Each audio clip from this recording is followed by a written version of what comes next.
Bom dia, irmãos, quero saudá-los em nome do Senhor Jesus, na manhã desse dia, primeiro dia da semana, onde nós nos reunimos para louvar o nosso Deus, adorá-lo, servi-lo, sempre um privilégio fazer isso. Queridos, eu queria convidá-los a abrir a palavra de Deus, primeiro no livro de Êxodo, capítulo 20, onde nós iremos ler os 10 mandamentos, depois em Romanos, capítulo 7. Eu queria falar sobre um dos temas centrais da Reforma Protestante, cujo aniversário nós celebramos no dia 31 passado, que é a doutrina da depravação total do ser humano. E vamos começar com a lei, porque é a lei que caracteriza isso, que prova isso. Êxodo capítulo 20, a partir do verso 1. Então falou Deus todas essas palavras: Eu sou o Senhor teu Deus, que te tirei da terra do Egito, da casa da servidão. Não terás outros deuses diante de mim. Não farás para ti imagem de escultura, nem semelhança alguma do que há em cima nos céus, nem embaixo na terra, nem nas águas debaixo da terra. Não as adorarás, nem lhes darás culto, porque eu sou o Senhor teu Deus, Deus zeloso, que visito a iniquidade dos pais nos filhos, até a 3ª e 4ª geração daqueles que me aborrecem. E faço misericórdia até 1000 gerações daqueles que me amam e guardam os meus mandamentos. Não tomarás o nome do Senhor teu Deus em vão, porque o Senhor não terá por inocente que tomar o seu nome em vão. Lembra-te do dia de sábado para o santificar. 6 dias trabalharás e farás toda a tua obra, mas o 7º dia é o sábado do Senhor teu Deus. Não farás nenhum trabalho, nem tu, nem o teu filho, nem a tua filha, nem o teu servo, nem a tua serva, nem o teu animal, nem o forasteiro das tuas portas para dentro. Porque em 6 dias fez o Senhor os céus e a terra e o mar, e tudo o que neles há, e ao 7º dia descansou. Por isso o Senhor abençoou o dia de sábado e o santificou.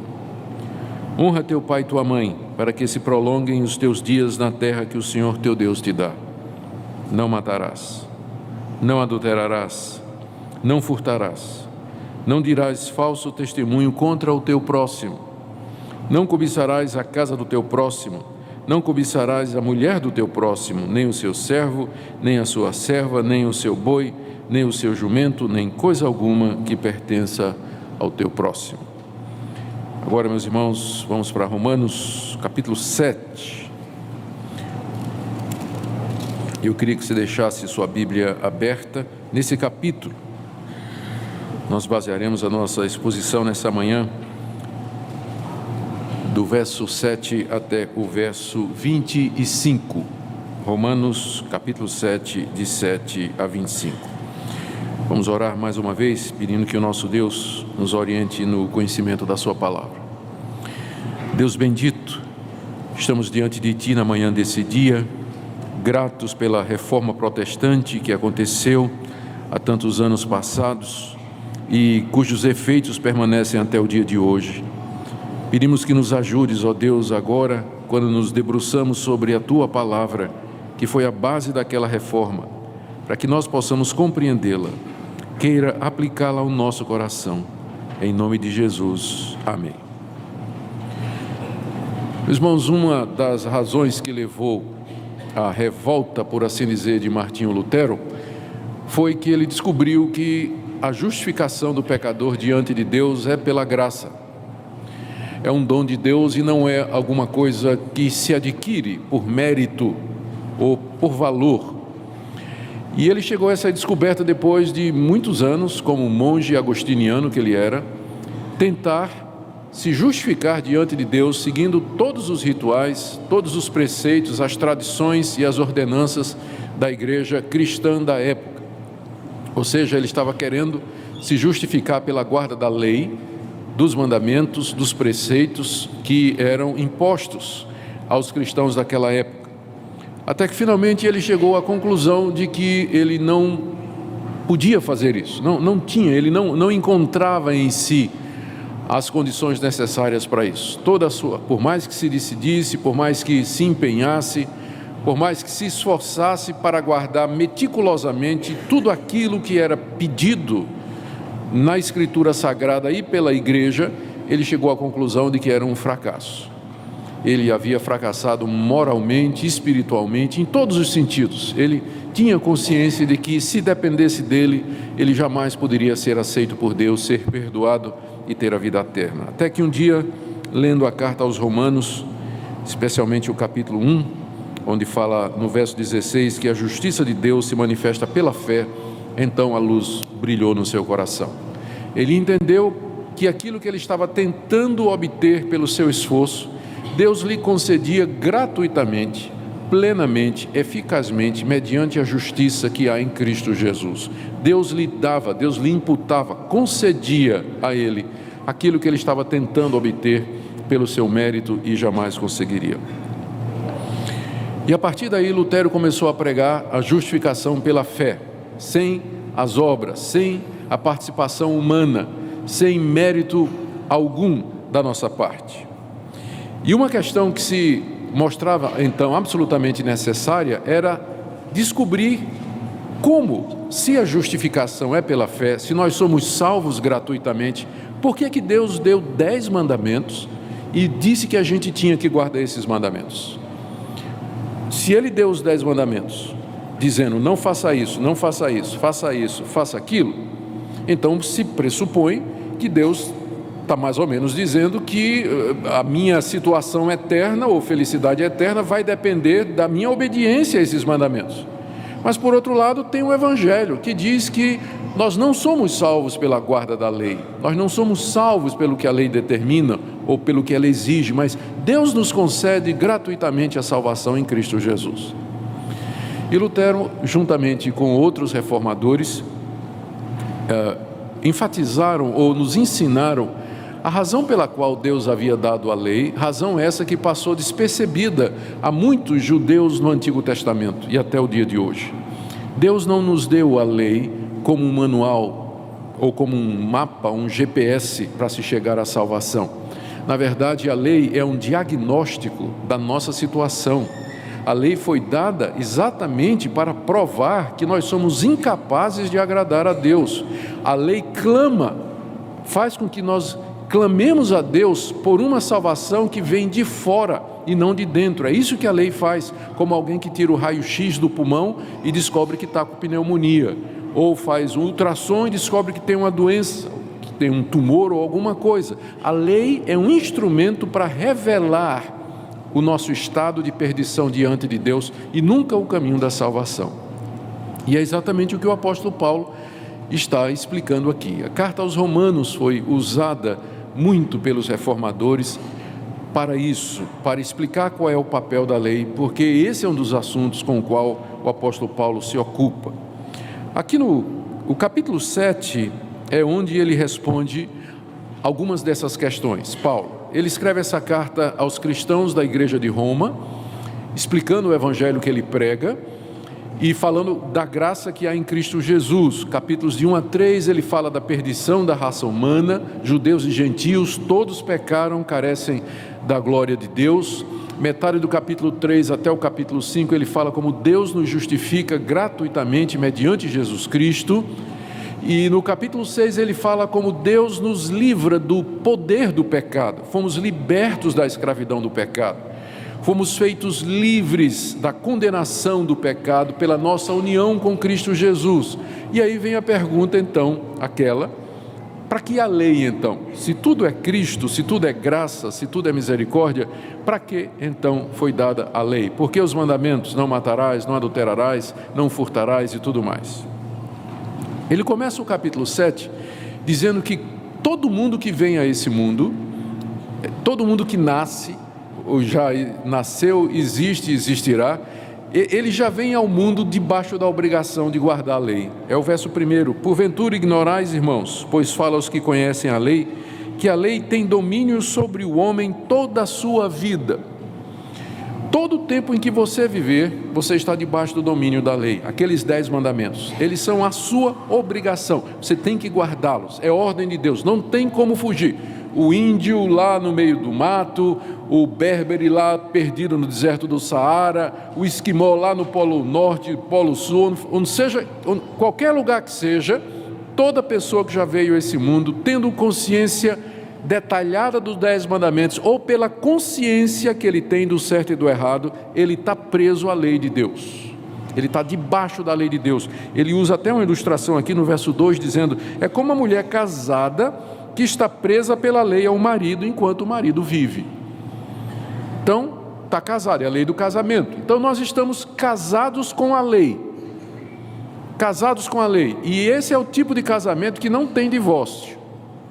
É um casamento indissolúvel. Estamos casados com a lei e a lei nos obriga toda a nossa vida. Toda a nossa vida. E agora? Qual é a situação para isso? E aí Paulo no verso 3 diz o seguinte: se essa mulher for viver com outro marido, for viver com outro, um marido estando vivo, ela será adúltera. Mas se o marido morrer, ela está livre para casar com outro.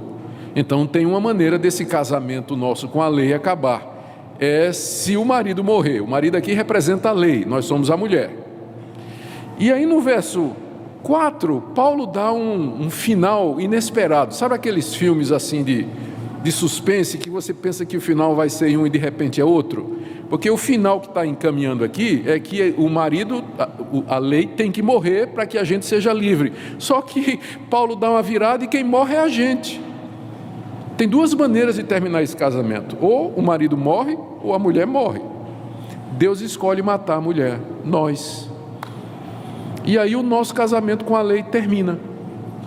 Não porque a lei morreu, porque ela não passa. É a lei eterna de Deus, mas porque Deus nos tira de debaixo dela, para que a gente agora possa casar com outro. Verso 4: assim, meus irmãos, também vós morrestes relativamente à lei, por meio do corpo de Cristo, para pertencer a outro.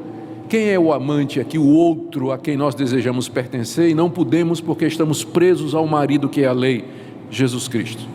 É a Ele que nós queremos pertencer, mas não podemos, porque estamos casados com a lei, não tem como separar. Mas se nós morrermos, nós estamos livres e podemos nos unir a Cristo. Mas como é que a gente morre?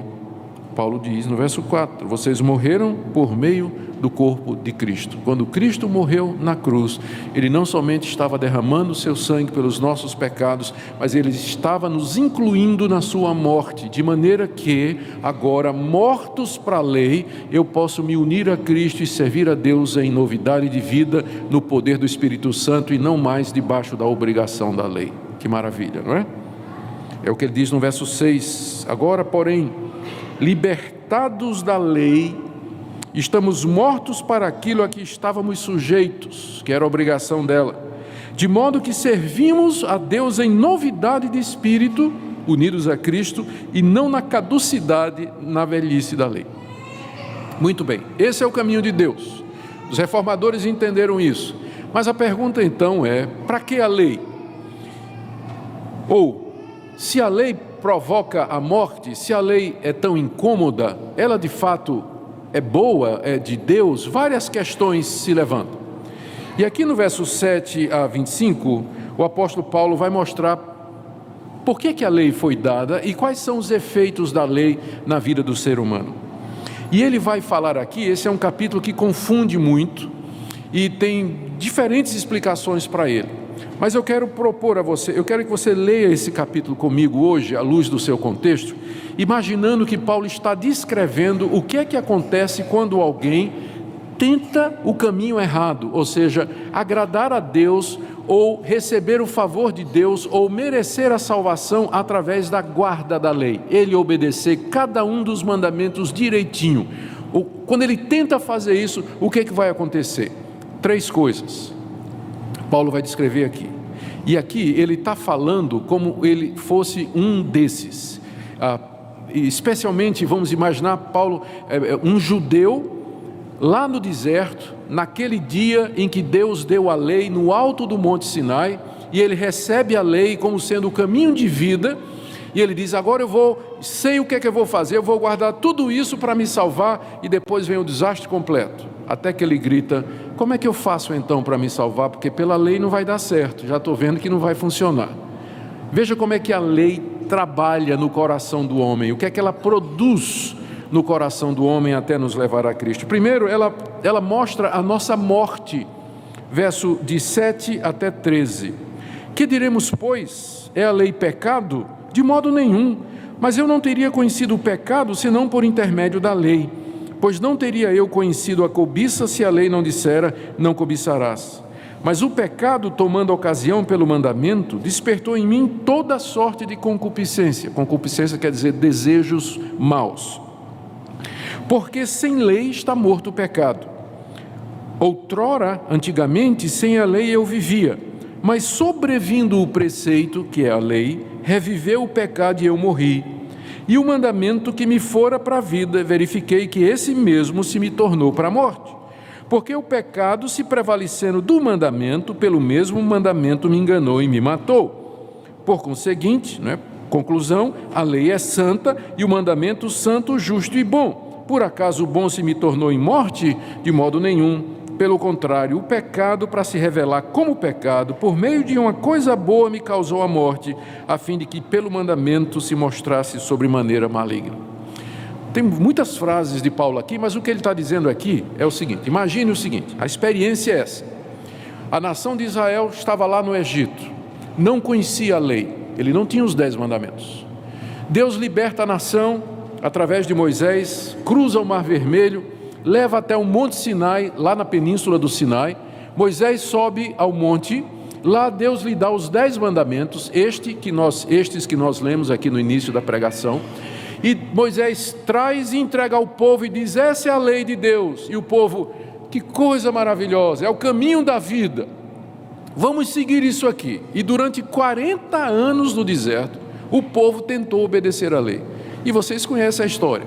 Fizeram bezerro de ouro, se misturaram com as mulheres pagãs, cometendo prostituição e imoralidade, murmuraram contra Deus, se revoltaram contra Moisés, foram incrédulos, tentaram a Deus, quiseram voltar para o Egito. Eles quebraram todos os mandamentos milhares de vezes durante aquele período.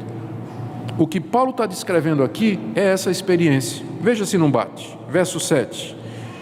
É a lei pecado? Não. Mas eu não teria conhecido o pecado senão por intermédio da lei, pois eu não teria conhecido a cobiça se a lei não dissera, não cobiçarás. Ele está se referindo a que mandamento? Ao 10º, que é o resumo de todos. Ele está dizendo: a lei não é pecado, mas na hora que Deus deu a lei e disse que cobiça é pecado, aí eu fiquei sabendo o que é pecado, porque eu não pensava que cobiça era pecado, mas na hora que Deus diz não cobiçarás, então é pecado. Puxa, então eu sou pecador, porque eu cobiço a mulher do meu próximo, eu queria ter o jumento do meu próximo, queria ter a tenda do meu próximo, queria ter a roupa do meu próximo, o emprego do meu próximo. Eu não teria conhecido o pecado se a lei não dissesse: não cobiçarás, não furtarás, não adulterarás, não matarás. Então a lei me trouxe esse conhecimento. E aí o que é que aconteceu? Verso 8. O pecado toma ocasião, por isso ele aproveita então esse fato e desperta em mim toda sorte de mau desejo. A segunda consequência foi isso aí. A lei, ela tem o efeito de provocar a gente a fazer o que não presta. Eu já contei essa ilustração, mas eu gosto dela, daquele empresário que mandou fazer um hotel muito bonito à beira de uma estrada muito movimentada, todo de vidro o hotel, as paredes de vidro, a janela de vidro, porta de vidro, e durante anos era uma maravilha, nunca teve problema, até que entrou um gerente muito esperto que ele contratou, disse: patrão, você não tem medo que alguém jogue uma pedra aí não? Já pensou alguém passar e jogar um tijolo aí? Isso é muito caro. Aí o patrão: tá bom. Aí no dia seguinte ele colocou a placa: é proibido jogar tijolo na parede de vidro. Não precisa dizer o que é que aconteceu no dia seguinte, né? Ninguém tinha tido essa ideia, né? Mas na hora que a lei diz é proibido, desperta. Então o pecado toma a ocasião pelo mandamento e desperta em nós todo desejo que não presta. Quando está dizendo não cobiçarás a mulher do teu próximo, pode ser que você nem estava cobiçando, mas o próprio mandamento diz: epa, é possível cobiçar. A mulher do meu próximo é mesmo. Aí você começa a olhar para a mulher do seu próximo que você nunca tinha olhado antes. O mandamento desperta esse tipo de coisa no nosso coração. E aí, verso 9: ele diz: outrora sem a lei eu vivia, lá no Egito, eu não tinha os mandamentos, vivia sem a lei, mas agora sobreveio o preceito, Deus deu a lei, e o resultado, o pecado reviveu e eu morri, porque o salário do pecado é a morte. Então a lei acaba causando a morte, não porque ela é ruim, porque ela vem de Deus, mas ela é um instrumento pelo qual o pecado nos mata, nos declara culpados e debaixo da condenação de Deus. Olha a conclusão que ele chega no verso 10: e o mandamento que me fora para a vida, o mandamento que eu recebi pensando que era o caminho para Deus, esse na verdade eu verifiquei que se me tornou para morte. Se tornou para a morte. E aí ele descreve no verso 11 até o verso 13, como o pecado se prevalece da lei e finalmente nos mata. Concluindo, no verso 12 ele diz: a lei é santa, o mandamento é santo e justo e bom. E qual é o problema se a lei é santa e o mandamento de Deus é santo, justo e bom? O problema é que a lei justa, santa e boa foi dada para pessoas que não são santas, que não são justas e que não são boas. O problema não é a lei, o problema somos nós. Então essa é a primeira conclusão de Paulo. A lei foi dada para mostrar que nós, para caracterizar o pecado, dar força ao pecado e com isso nos levar a ver que nós estamos mortos diante de Deus, porque nenhum de nós guarda a lei. Nenhum de nós a observa completamente e plenamente o tempo todo. Como consequência, a lei nos leva à morte diante de Deus. Segundo impacto da lei em quem deseja viver debaixo dela, é que ela mostra a nossa impotência espiritual, que nós não temos condições de resolver essa situação. O conflito que Paulo narra em seguida, ele fala na primeira pessoa, como se fosse com ele, mas lembra, ele está descrevendo a situação de alguém que não conhece a Cristo, não regenerado, debaixo da lei. Essa pessoa tem conhecimento da lei, que é o caso dos judeus. Os judeus sabiam a lei, receberam a lei, até tinham prazer na lei, mas ao tentar cumprir a lei, eles vão descobrir que eles não podem fazer isso, e Paulo fala como se fosse um deles, a partir do verso 14. Bem sabemos que a lei é espiritual, eu todavia sou carnal, vendido à escravidão do pecado, porque nem mesmo compreendo meu modo próprio de agir, pois não faço o que prefiro, e sim o que detesto. Ora, se eu faço o que não quero, consinto com a lei que é boa. Nesse caso, quem faz isso já não sou eu, mas o pecado que habita em mim. Porque eu sei que em mim, isto é, na minha carne, não habita bem nenhum, pois querer o bem está em mim, não porém efetuá-lo. Porque não faço o bem que prefiro, mas o mal que não quero, esse faço. Mas se eu faço o que não quero, já não sou eu quem faz, e sim o pecado que habita em mim. Paulo aqui está descrevendo como se fosse a experiência dele, a angústia que vive uma pessoa que sabe a vontade de Deus, que tenta fazer pelo seu próprio esforço e não consegue. Olha o que ele diz, verso 15. Verso 14 ele começa admitindo, a lei é espiritual, mas qual é o problema? Que eu sou carnal, eu sou vendido na escravidão do pecado, estou agrilhoado, estou preso aos desejos pecaminosos que foram provocados pela lei. Estou preso, sou escravo do pecado. É isso que ser escravo significa. O escravo não tem vontade própria, o escravo faz a vontade do seu patrão, e ele está dizendo que ele é escravo do pecado, portanto ele não faz o que ele quer, ele faz o pecado o tempo todo, mesmo sabendo que está errado, e mesmo querendo fazer o certo, mas ele não encontra forças, ele não tem liberdade.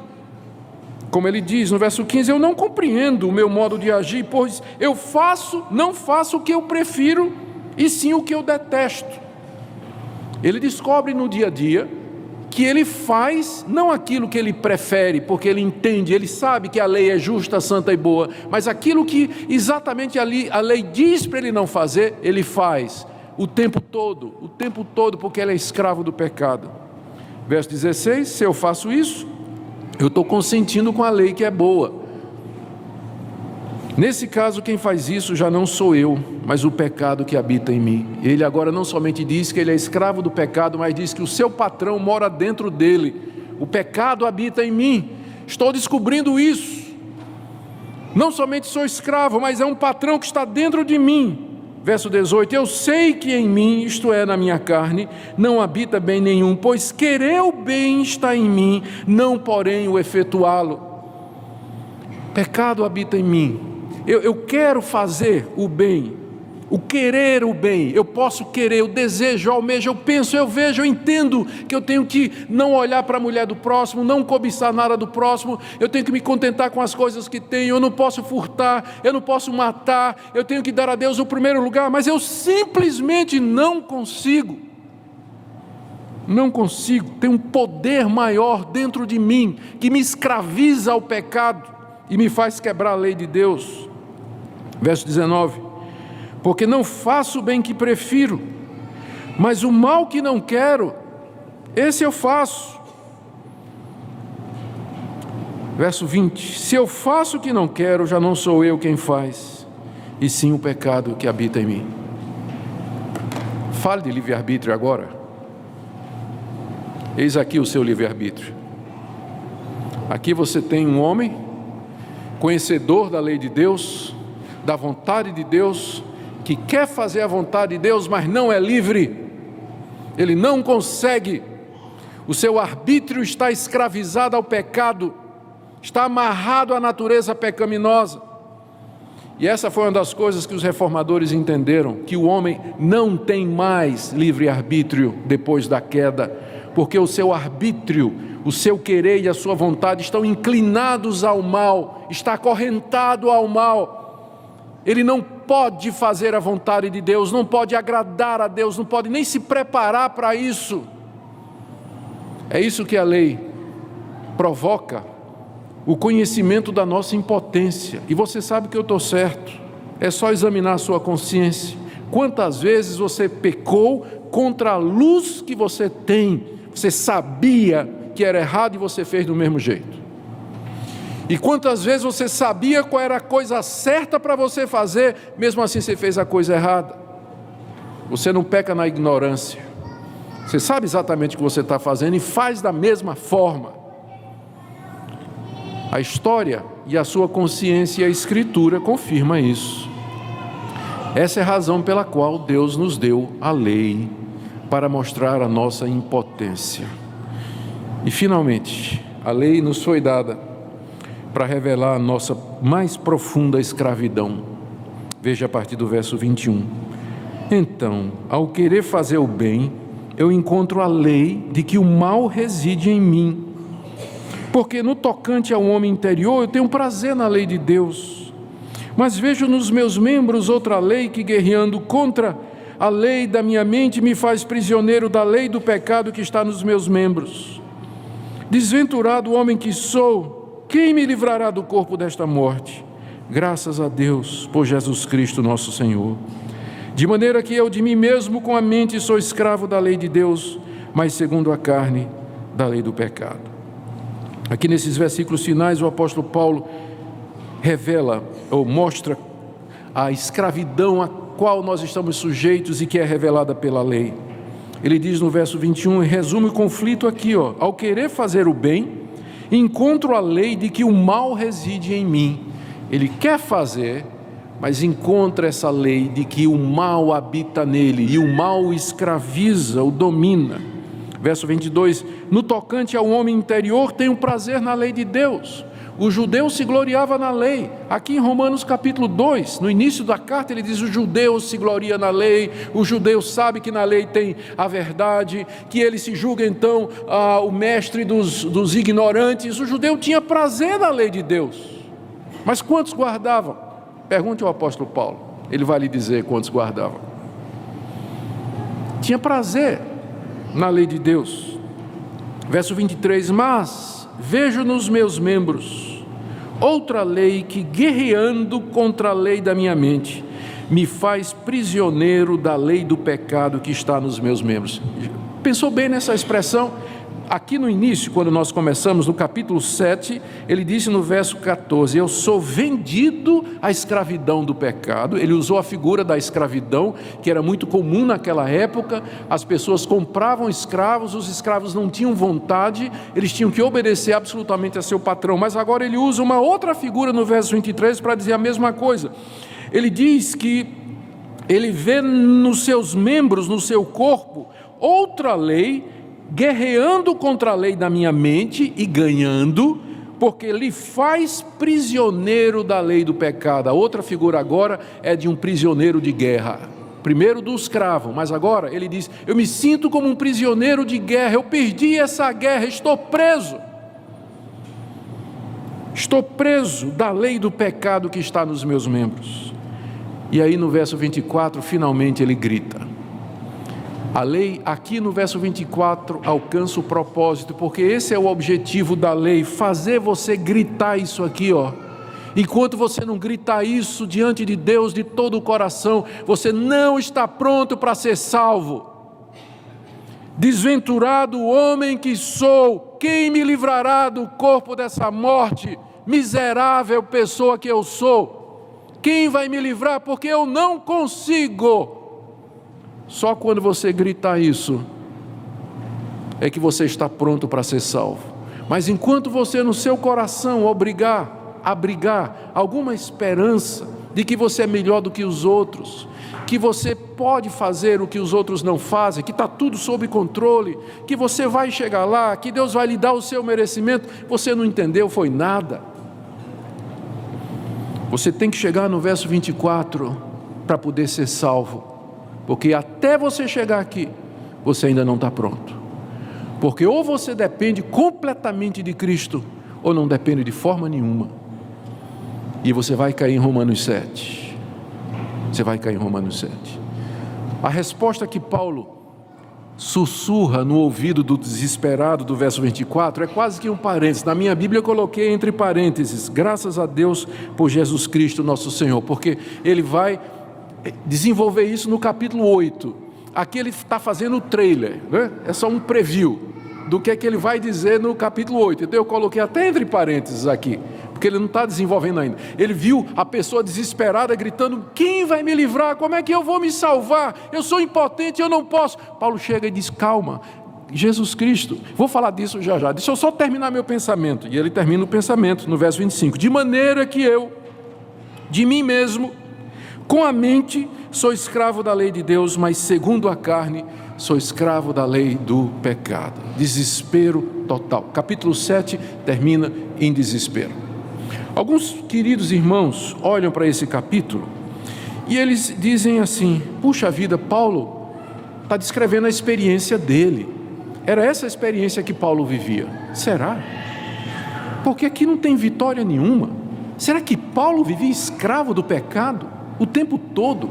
Paulo nunca conseguia fazer o bem que ele queria? Paulo nunca conseguia agradar a Deus em nada? Regenerado pelo Espírito, com o Espírito Santo morando nele, novo nascimento, unido a Cristo. No capítulo 6 ele diz que já havia sido liberto da escravidão do pecado. O que ele está descrevendo aqui? Gente, eu acredito que Paulo não está descrevendo aqui a experiência cristã normal. Eu sei que muitas vezes você leu esse capítulo e se consolou dizendo, puxa, até Paulo passava por isso, né? Então eu estou bem. Se até Paulo passava por isso, eu estou bem. Paulo não está descrevendo a experiência cristã normal aqui. Ele está descrevendo o desespero de alguém que quer agradar a Deus por suas próprias forças. Esse eu de Romanos 7, ele não ganha uma, ele perde todas. Isso aqui não é experiência cristã. E se sua vida é igual a isso aqui, alguma coisa está errada. Se sua vida é até o verso 23, alguma coisa está errada.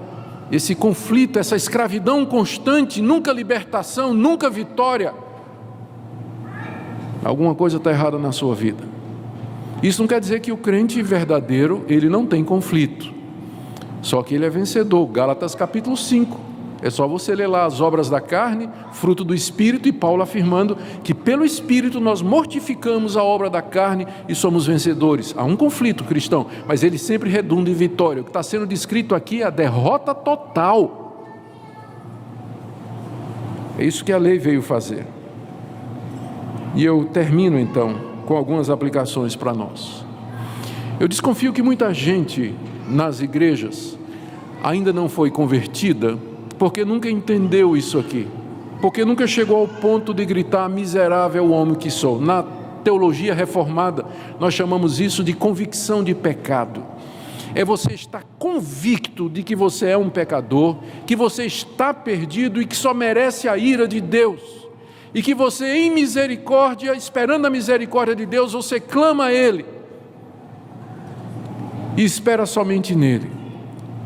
Convicção de pecado. Segundo ponto aqui que nós queremos tirar como lição. Esse é um dos melhores capítulos que eu acho na Bíblia para explicar o que é a depravação total. A depravação, que é uma doutrina da reforma protestante. A doutrina da depravação total diz que o pecado de tal maneira nos atingiu, que ele corrompeu todas as nossas faculdades, especialmente a nossa vontade. A nossa vontade é escrava do pecado, ela é inclinada a todo mal. Por isso, se você deixar o homem à sua própria vontade, e se você disser ao homem, a escolha é sua, está aqui a escolha dele. Se você disser ao homem, é você que escolhe, a decisão é sua, está aqui já a resposta. Ele não vai conseguir. E isso é a base para dizer, se Deus não vier ao nosso encontro, se Deus não vier pelo seu Espírito, iluminando o nosso conhecimento, fortalecendo a nossa vontade, regenerando a nossa natureza, quebrando os grilhões do pecado, você não pode se converter, você não pode entender, você não pode crer, você não pode ser salvo. A salvação do começo ao fim é obra de Deus, é pela graça.